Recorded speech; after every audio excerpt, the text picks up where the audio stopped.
皆さんこんにちは。ズボラントレーナー会です。今日はサブチャンネルでストレッチはいつやればいいのか解説したいと思います。これよく視聴者さんからいただくんですが、朝、昼、夜、食前、食後、それぞれね、メリットありますので解説したいと思います。で最後に僕が思う結論をお伝えしますので、ぜひ最後まで見てください。まず、朝ストレッチをするメリットですね。朝って一番体が固まっているので、朝ストレッチをすることで、代謝が上がる。で、基礎代謝が上がって、痩せやすい体作りとかにはすごい朝やるのがおすすめです。ただ、デメリットとして朝、やっぱり時間がない方がいるので、わざわざストレッチするために早起きをするとか、そこまですると逆にストレスになっちゃうので、僕はできるんであれば朝もやった方がいいぐらいに考えてます。次、昼ですね。昼にストレッチをする、メリット。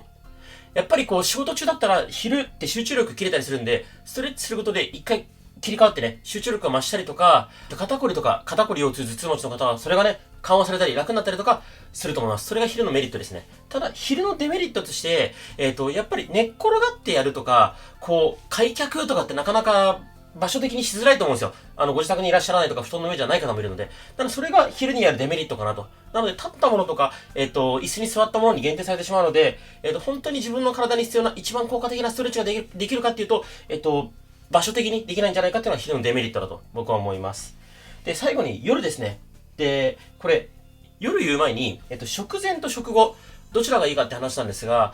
僕からすると、どっちでもいいです。っていうのが、激しい運動をするんであれば、食後じゃない方がいいとかあるんですけど、ズボラストレッチ、正直そんな激しい運動ではないので、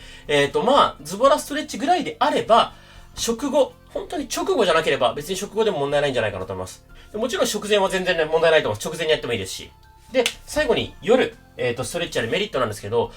お風呂上がりとか体が温まった状態でやるっていうのは一番効果が出やすい。だからダイエットって意味でもそうだし、柔軟性を上げるって意味でも、体が温まったお風呂上がりとかっていうのは一番個人的におすすめなんですけど、そもそも僕がですね、結構帰りが遅かったりして、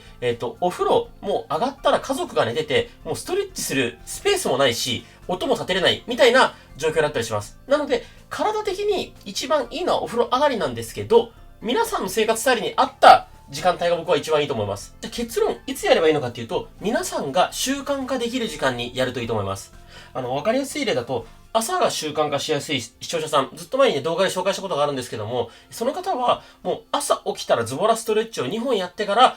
仕事に行くっていうのを習慣化したらしいです。っていうのが、もう夜だと眠くて、疲れてて嫌になっちゃう。だから、朝、家を出る前に、